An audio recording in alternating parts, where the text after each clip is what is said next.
아멘. 아, 제가 마스크 쓰고 찬양을 하는데 숨이 막혀 죽는 줄 알았어요. 오늘 이게 마스크 그냥 집어들고 나왔는데 그게 KF94 마스크였어. 소리도 잘 안 들리죠. 아, 이제 크리스마스가 며칠 안으로 다가왔습니다. 아, 올해는 우리가 해마다 사실 이제 크리스마스가 되면 이제 화이트 크리스마스 뭐 이런 좀 낭만스러운 눈에 파묻힌 하얀 마을에 썰매 타고 오는 산타를 좀 기대하는 마음이 있잖아요. 그런데 정말 온난화 때문에 그랬는지 몇 년 동안 눈도 못 보다가 지난주는 주일날 이렇게 눈이 내렸고, 그리고 날이 하도 추워서 일부 지역에는 아직 눈이 녹지 않은 상태로 있어서 절반 화이트 크리스마스가 될 가능성이 있는 것 같습니다. 뭐 또 잘하면 눈이 올지도 모른다고 하니까 기대하는 마음으로 올 크리스마스는 각 가정에서 조용히 오붓하게 보내셔야 할 것 같습니다. 우리 전병기 집사님께서 손흥민 선수 이야기를 해주셨는데, 요즘 대한민국 국민들에게 제일 기쁜 소식을 가져다 주는 게 손흥민 선수인 것 같아요. 그렇죠? 오늘 저녁에도 시합이 있다고 합니다. 저는 뭐 그 시합 챙겨보진 않고요. 그 다음날 아침에 보면 전날 소식이 올라와 있는데,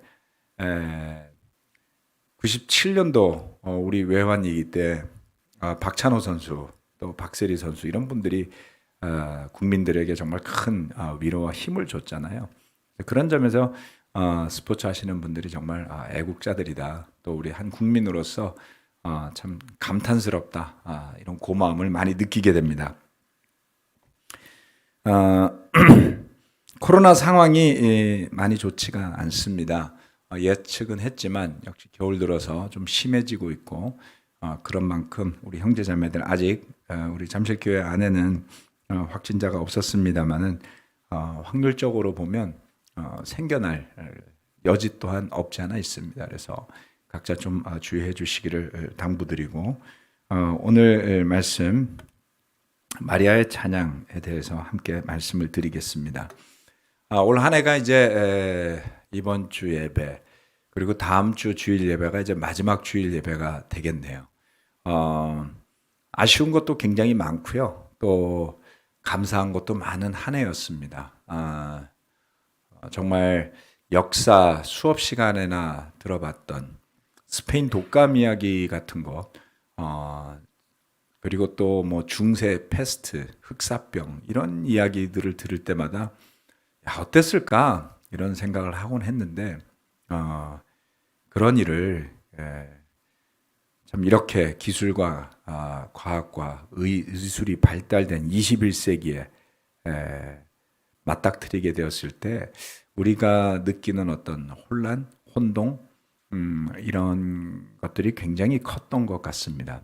이제 백신이 보급되기 시작하고 있고, 내년이면 종식이 될 가능성이 높지만 그에 대한 대비나 또 여러 가지 사회적, 심리적, 심지어는 종교적 후유증까지도 상당 기간 지속될 것 같습니다. 아마도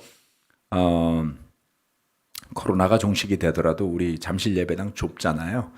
여기에 모여가지고 다 같이 예배 드리면 좀 의식이 되지 않을까요?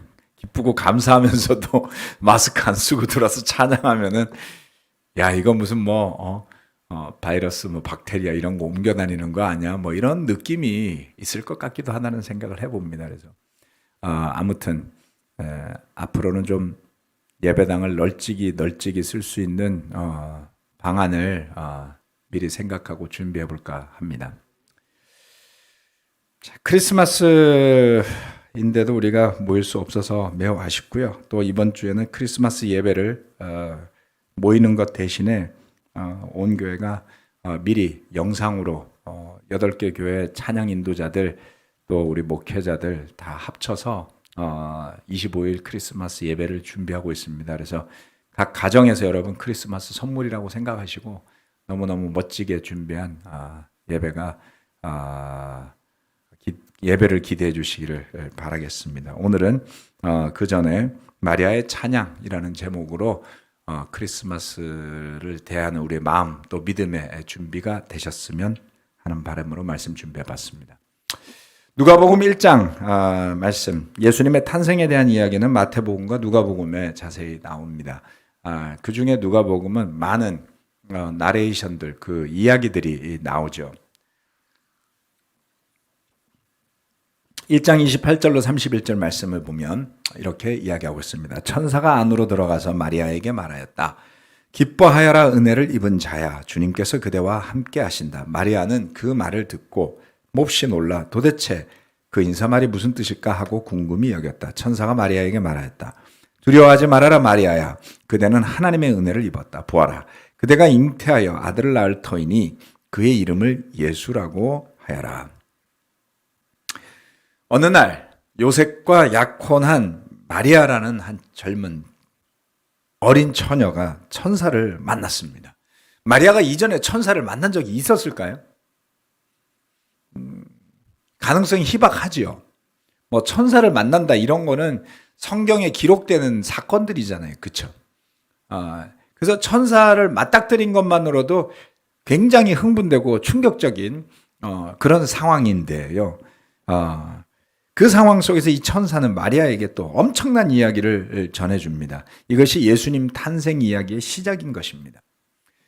마리아는 굉장히 어리둥절했고요.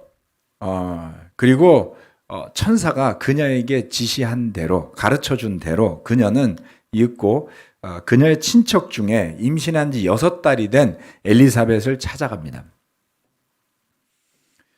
엘리사벳은 임신하지 못하는 여자라고 불리던 늙은 여인이었다라고 성경이 묘사하고 있습니다.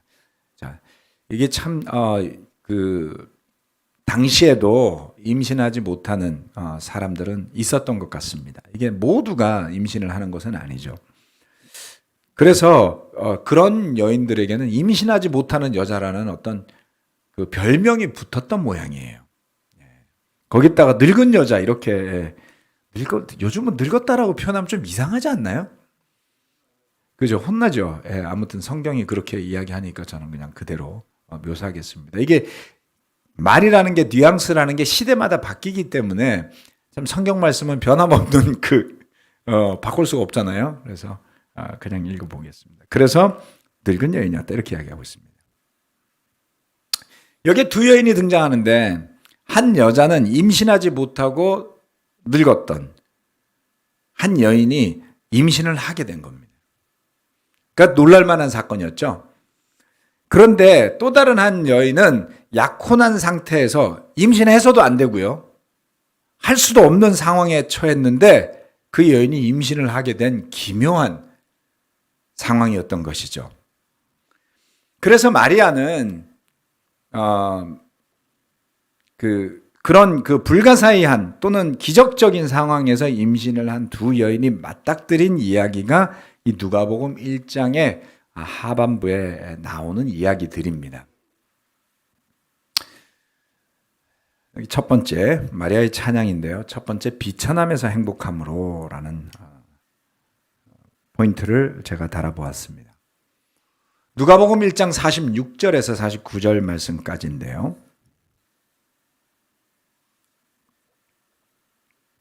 그리하여 마리아가 말하였다. 내 영혼이 주님을 찬양하며 내 마음이 내 구주 하나님을 좋아함은 그가 이 여종의 비천함을 보살펴 주셨기 때문입니다. 이제부터는 모든 세대가 나를 행복하다 할 것입니다. 힘센 분이 나에게 큰 일을 하셨기 때문입니다. 누가복음 1장 46절부터 쭉 55절까지 이어지는 구절들은 마리아가 엘리사벳을 만난 뒤에 하나님을 찬양하면서 했던 말들입니다. 오늘은 그 구절들을 중심으로 마리아의 찬양의 이야기 속에서 발견하는 의미들에 대해서 살펴보겠습니다. 사실 우리가 마리아에 대한 것을 많이 이야기하지는 않지만 카톨릭은 굉장히 많이 이야기하고 있죠. 너무 많이 이야기하고 신격화해도 문제지만 또 마리아의 그 중요성을 무시하고 빼놓을 수도 없을 겁니다. 그런 의미에서 이번 크리스마스 때 우리 형제자매 여러분들이 마리아를 시작으로 예수님으로 옮아가는 그런 크리스마스를 한번 묵상해 보셨으면 하는 바람에서 준비한 겁니다. 오늘 준비한 말씀은 제가 올해 초에 공부했던 성경 해석학 수업 중에 썼던 페이퍼 중에 일부이기도 합니다. 자, 이 말씀에서 마리아는 내 영혼이 주님을 찬양하며 내 마음이 내 구주 하나님을 좋아함은 그가 이 여종의 비천함을 보살펴 주셨기 때문입니다. 이제부터는 모든 세대가 나를 행복하다 할 것입니다. 이렇게 이야기를 했어요. 비천함에서 행복함으로 간다라고 묘사했던 것이죠. 이 마리아가 왜 자신을 비천하다고 표현했을까요?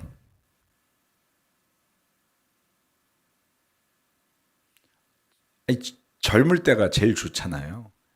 우리 젊은 딸들 이제 고등학교 막 졸업하고 대학 들어가고 막 사회활동을 하려고 하는 그 딸들이 자신을 비천하다고 여길까요? 인생이 이제 막 꽃피기 시작하잖아요. 우리가 28 청춘 이런 이야기 하지 않나요? 인생의 가장 꽃다운 나이에 있었을 마리아가 왜 자신을 비천하다고 표현했을까요?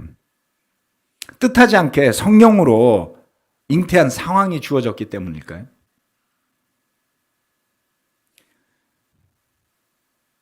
가난하였기 때문이었을까요? 아니면 무직이라서 그랬을까요? 아니면 교육 수준이 떨어졌기 때문에 사회적으로 소외받고 고통받는 계층이어서 그랬을까요?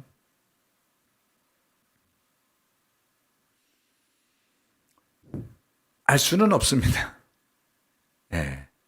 마리아에 대한 자세한 언급이 되어져 있지 않기 때문에 그녀의 경제적, 사회적, 어떤 물리적 상황에 대해서 알 수 있는 것은 자료가 많지 않지만 이 비천함이다라고 표현한 것의 의미가 있다라고 봅니다. 마리아가 자신을 빗대어서 여종의 비천함을 그 하나님께서 보살펴 주셨음으로 인해서 이제는 내가 모든 세대에서 행복하다고 불리는 사람이 될 것이다 라는 표현을 한 이유 중에 하나는 단지 그녀의 삶만이 비천했다라기보다가는 그녀를 포함한 모든 유대인들이 처해 있던 상황 자체가 비천함 그 자체였다라고 볼 수 있습니다. 근데 지금도 우리가 일제 식민지 시절에 대한 이야기들을 하면 지금도 반일 감정 같은 것들이 굉장히 강렬하죠. 사실 일본이나 우리나 고만고만하게 사는 나라입니다. 그래서 일본은 그렇게 그러지 않아도 될 정도의 상황이긴 한데요. 근데 생각해 보면 일제 시대에 젊은이들이 나는 행복하다라고 표현했다면 우리가 느끼기 이상할 것 같지 않아요? 주권도 빼앗기고 자유도 없고 그죠? 왕도 쫓겨나고 이름도 바꿔야 하고 자존심도 상하고 막 이런 상황이잖아요. 예수님이 탄생하셨던 그 시기에 암울했던 유다의 상황, 종교적, 정치적, 사회적 상황, 로마의 식민지로서 신흥 제국으로 날로 강력해져가는 그 로마 앞에서 그들이 다시금 독립적인 지위와 종교적 자유를 누릴 수 있는 가능성은 아주 희박했습니다. 과거 한때에 그들이 영광스러웠던 다윗 시대를, 솔로몬 시대를, 또는 강력한 예언자들이 있었던 영적 풍요로운 시대를 떠올려 본다면 그 시대의 유대는 결코 박수칠 만한 상황이 아니었습니다.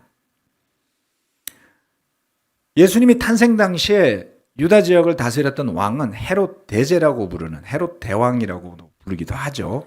왕이었습니다. 죄다 헤롯이라고 나오니까 우리는 다 같은 헤롯인 줄 아는데 그렇지는 않습니다. 헤롯 대왕이라는 예루살렘의 어린아이들을 학살했던 헤롯 대왕, 그 헤롯 대왕은 BC 2년도에 사망합니다. 예수님이 태어난 시점을 지금은 BC 4년 정도로 보죠. 이 왕이 BC 37년부터 BC 2년까지 약 40년간 유다를 통치하는데요. 그 왕은 유대인도 아닌 에돔 사람이었어요. 그리고 하스모니안 왕가라고 하는 독립된 왕가를 유지하던 그 하스모니안 왕가는 제사장이 중심이 된 권한을 가진 그 지도자 계급들이었어요. 종교와 정치적 권한을 함께 쥐고 있는 교황 같은 존재들이었죠. 그 왕가를 계승한 왕은 헤롯이라는, 심지어는 유대인도 아닌 왕이었습니다. 그는 야비했습니다. 네. 그의 아내가 여러 명 있었는데요. 그렇게 자신의 왕위를 갖게 해준 하스모니안 왕가의 왕녀였던 아내를 발로 걷어차 죽였어요. 자식도 죽입니다. 끔찍한 사람이었죠.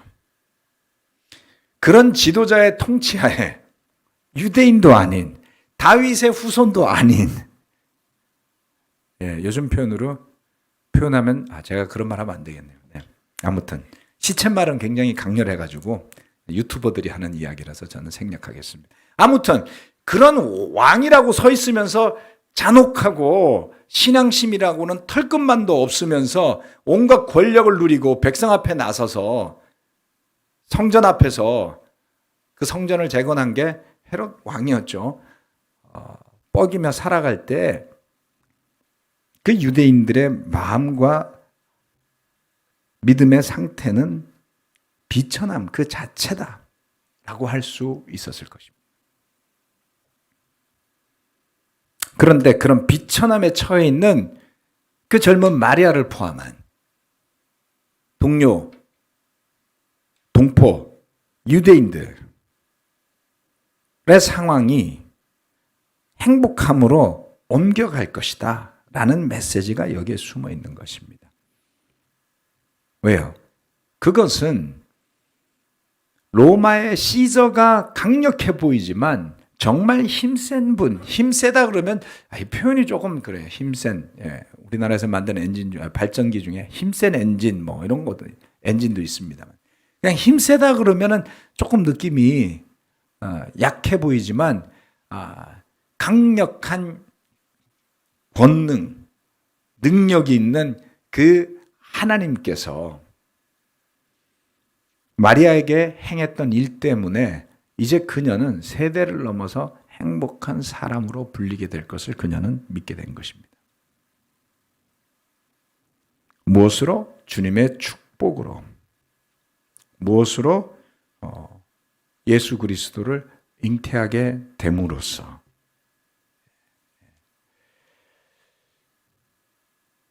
이처럼 어려운 상황에 처해 있던 여인 중에 또 한 명이 있는데요. 그녀는 구약에 나오는 사무엘의 어머니 한나입니다. 그 한나가 아마도 구약 성경을 잘 모르시는 분들은 그냥 참고를 하시고요. 우리가 대부분 잘 알고 계시죠. 한나가 브닌나라는 다른 부인이죠. 엘가나라는 사람이 부인이 둘이 있었는데 이 한나는 아기를 낳지 못했고 브닌나는 아기를 낳아서 무시받으면서 살았던 그 여인이었습니다. 그런데 이 한나가 기도를 하다가 기도의 응답을 받아서 어느 날 사무엘을 출산하게 됩니다. 아들이 생긴 것이죠. 그리고 그녀는 그 아들을 하나님께 바치기로 작정을 하고 나이가 되었을 때 성막이 있던 실로로 가서 제사장에게 아이를 맡기고 기도를 올리는데 그 기도가 바로 한나의 기도입니다. 그런데 놀랍게도 이 한나의 기도와 이 마리아의 기도가 싱크로율이 상당히 높아요. 한번 또 읽어보겠습니다. 사무엘상 2장 1절, 2절 말씀입니다. 한나가 기도를 아뢰었다. 주님께서 나의 마음에 기쁨을 가득 채워주셨습니다. 이제 나는 주님 앞에서 얼굴을 들 수 있습니다. 원수들 앞에서도 자랑스럽습니다. 주님께서 나를 구하셨으므로 내 기쁨이 큽니다. 주님과 같으신 분은 없습니다. 주님처럼 거룩하신 분은 없습니다. 우리 하나님 같은 반석은 없습니다. 아이를 낳지 못했거나 놀랍고 신비롭고 상상할 수 없는 방법으로 아이를 잉태하게 된, 아이를 낳을 수 없었던 여인들이 잉태하게 된 이 세 여인의 이야기의 연결이 바로 이런 기도들이었습니다.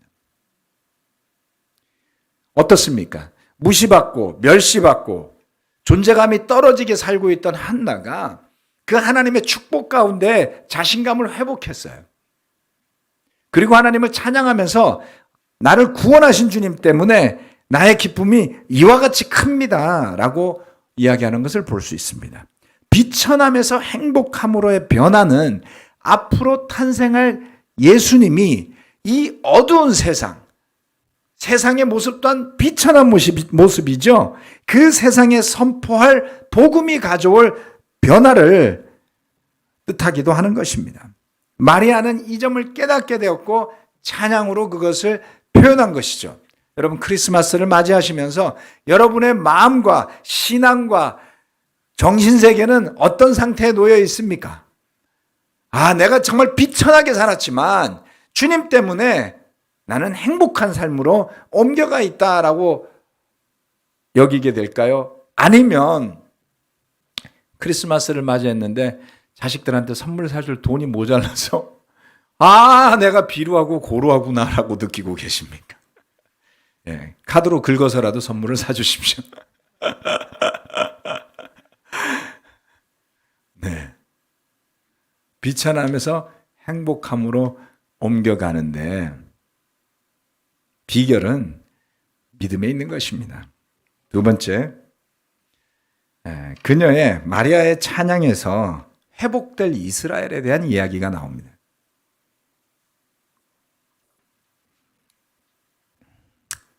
1장 49절 후반부에서 55절까지의 말씀입니다. 그의 이름은 거룩하고 그의 자비하심은 그를 두려워하는 사람들에게 대대로 있을 것입니다. 그는 그 팔로 권능을 행하시고 마음이 교만한 사람을 흩으셨으니 제왕들을 왕자에서 끌어내리시고 비천한 사람을 높이셨습니다. 줄인 사람들을 좋은 것으로 배부르게 하시고 부한 사람들을 빈손으로 떠나 보내셨습니다. 그는 자비를 기억하셔서 자기의 종 이스라엘을 도우셨습니다. 우리 조상들에게 말씀하신 대로 그 자비는 아브라함과 그 자손에게 영원토록 있을 것입니다. 한 처녀라고 생각하기에는 이런 말을 어떻게 할 수 있을까라는 생각을 해보게 됩니다.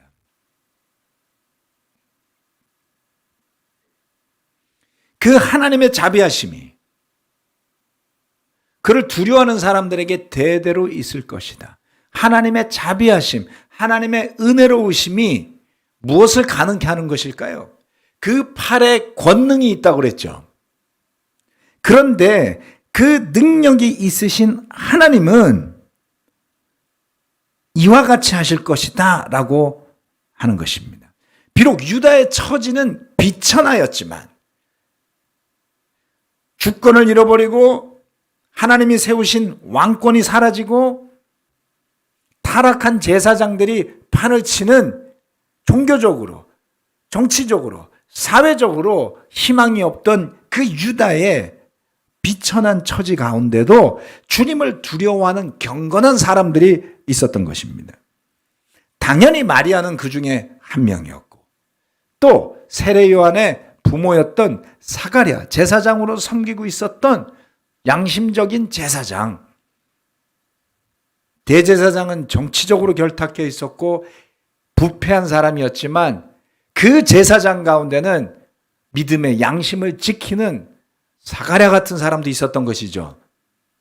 나이는 들었고 아기는 출산하지 못했지만 믿음을 지키고 있었던 엘리사벳 같은 여인도 있었던 것이죠. 하나님은 어떤 분이십니까? 마음이 교만한 사람을 흩으신다. 그 팔로 권능을 행하신다. 대단하다는 제왕들을 왕좌에서 끌어내리시고 비천한 사람을 높이신다. 줄인 사람을 좋은 것으로 배부르게 하시고 부한 사람들을 빈손으로 떠나게 하시는 겁니다. 그들이 도대체 무엇으로 배부르게 되었을까요? 예수님이 오셔서 하실 일을 설명한 것입니다. 여러분, 산상수훈의 내용들이 머리에 떠오르시지 않습니까? 마음이 가난한 사람 복이 있다고 했습니다.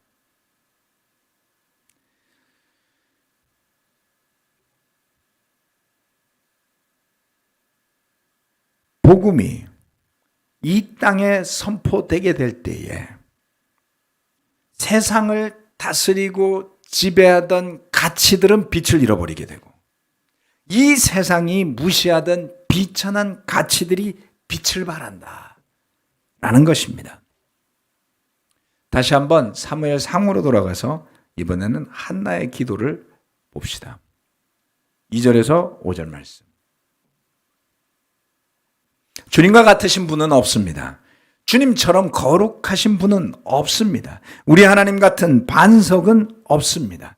너희는 교만한 말을 늘어놓지 말아라. 오만한 말을 입 밖에 내지 말아라. 참으로 주님은 모든 것을 아시는 하나님이시며 사람이 하는 일을 저울에 달아 보시는 분이시다. 용사들의 활은 꺾이나 약한 사람들은 강해진다. 한때 넉넉하게 살던 자들은 먹고 살려고 품을 팔지만 굶주린 자들은 다시 굶주리지 않는다. 자식을 못 낳던 여인은 7이나 낳지만 아들을 많이 둔 여인은 홀로 남는다. 6절로 10절 말씀. 주님은 사람을 죽이기도 하시고 살리기도 하시며 스올로 내려가게도 하시고 거기에서 다시 돌아오게도 하신다. 주님은 사람을 가난하게도 하시고 부유하게도 하시고 낮추기도 하시고 높이기도 하신다.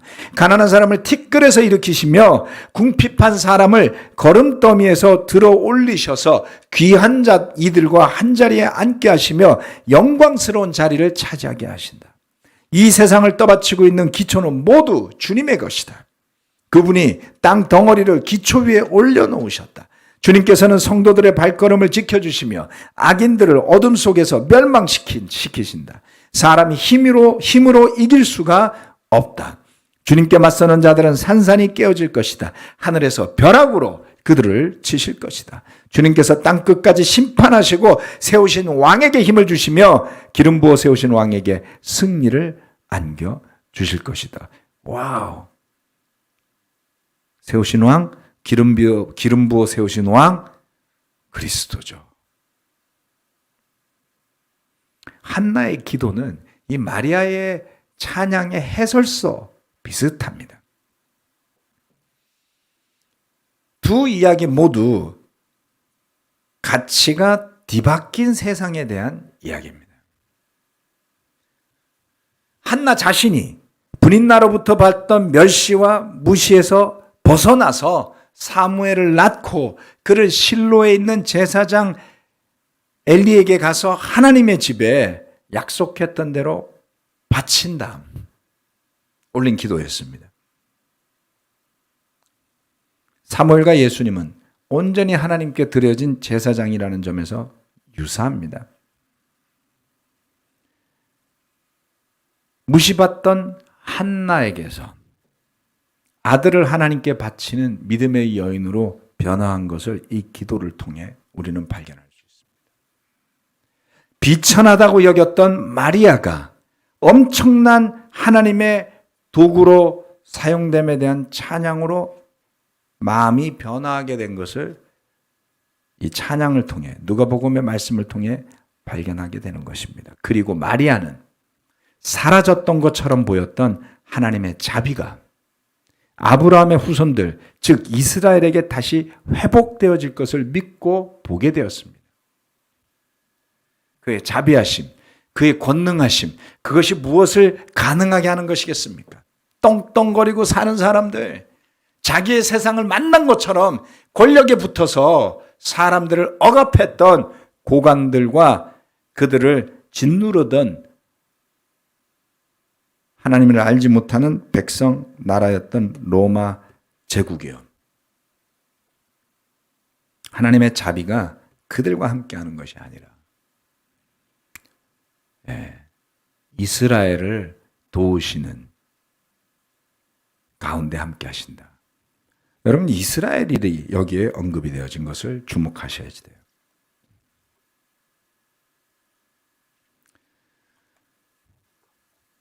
이스라엘은 사라졌어요.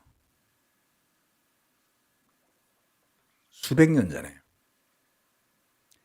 그 10지파, 사라진 지파들은 예수님 시대 사마리아인으로 전락해 있었습니다. 그래서 이제는 유다 족속만 남아있는, 물론 레위인들도 일부 있었지만, 그래서 유대인이라는 말로 표현되게 되죠.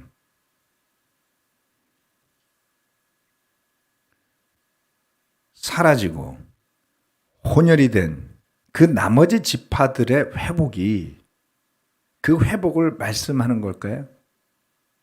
뜬금없이 이스라엘이 왜 나오죠?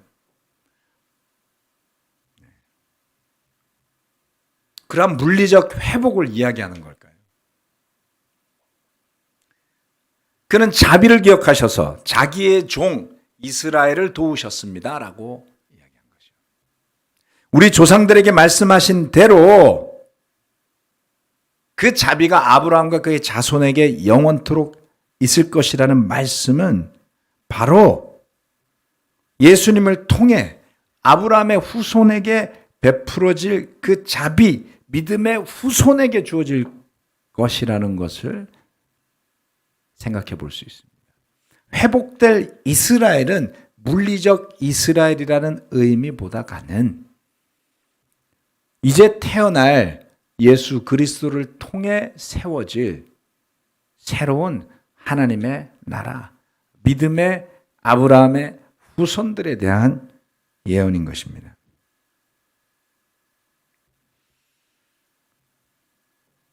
그래서 마리아는 사라졌던 것처럼 보였던, 더 이상 우리와 함께하지 않는 것 같은 하나님의 능력과 자비와 같은 것들이 이제부터 펼쳐지게 되겠구나라는 것을 예수님을 잉태함으로 믿게 된 것이에요.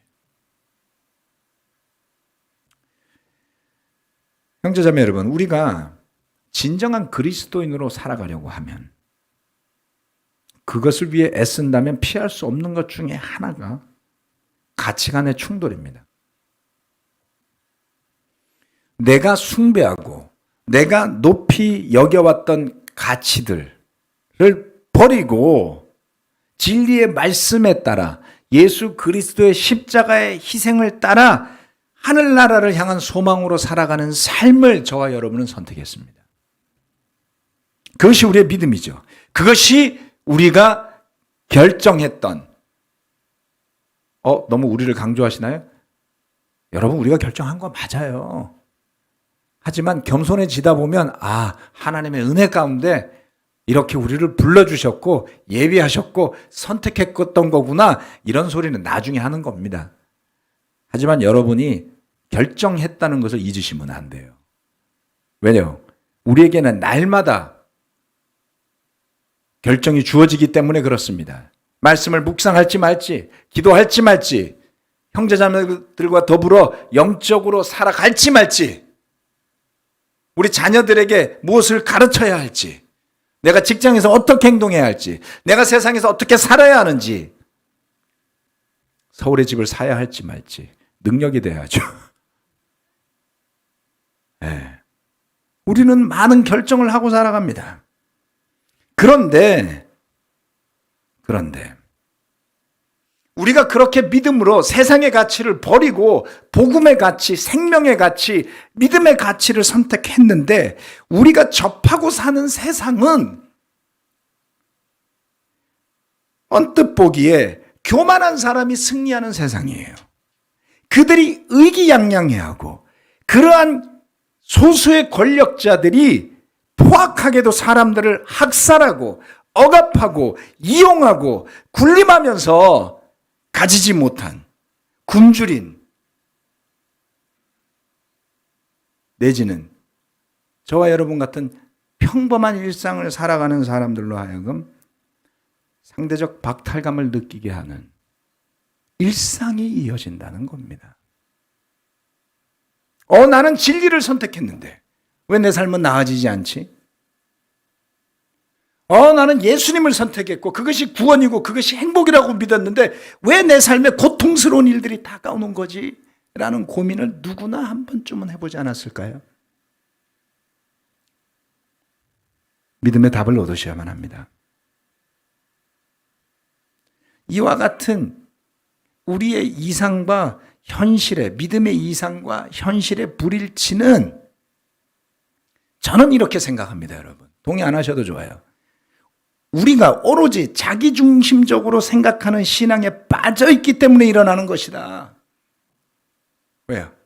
마리아에게 일어났던 기적, 엘리사벳에게 일어났던 기적 같은 일들이 나에게 반드시 똑같은 모습으로 되풀이되리라는 보장은 어디에도 없습니다, 여러분. 또한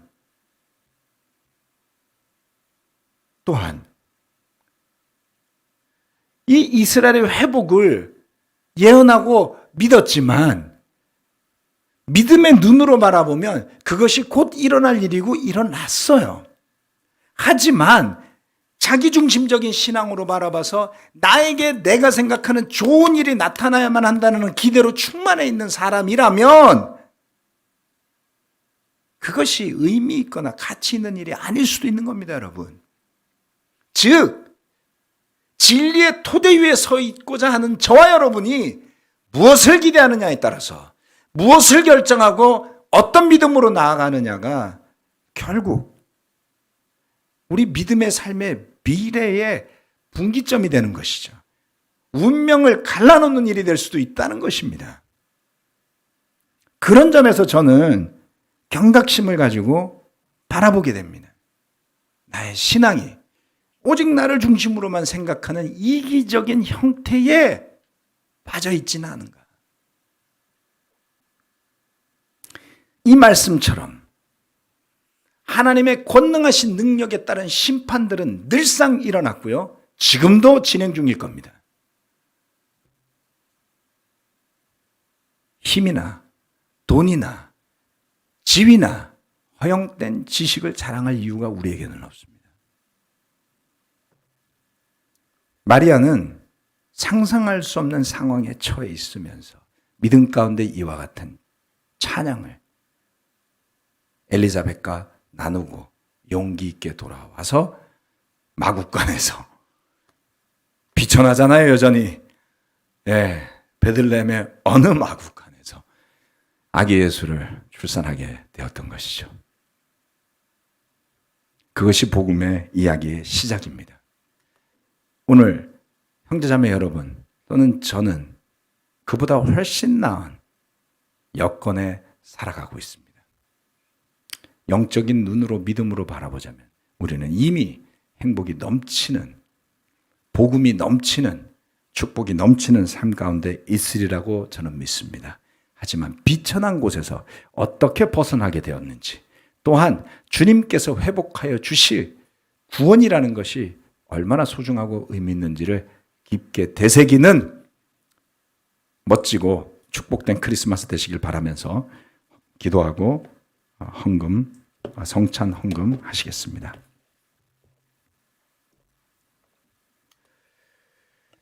힘센 권능의 하나님, 거룩하시며 자비로우신 하나님, 이렇게 우리 입으로 우리가 아는 단어로 되뇌이는 것이 때로는 마음에 와닿지 않을 때도 있는 것 같습니다.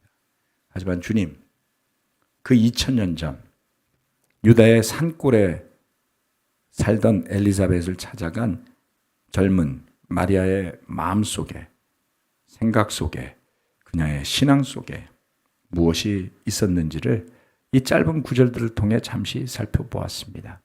비천함에서 행복함으로, 또 찢어지고 갈려지고 사라진 이스라엘이 어떻게 아브라함에게 주어진 언약의 선상에서 회복될지를 감히 알 수 있었을까요? 그녀의 믿음이 그것을 가능케 했고 그녀의 순종이 그 축복의 대열로 들어서게 했음을 기억하기를 원합니다. 그처럼 주님의 자비가 오늘 이렇게 주님 앞에 예배드리고자 각 가정에서 조그마한 스마트폰 또는 노트북, 컴퓨터, 영상을 통해 참여한다 할지라도 각 가정 위에 축복으로 함께해 주시길 간절히 기도합니다.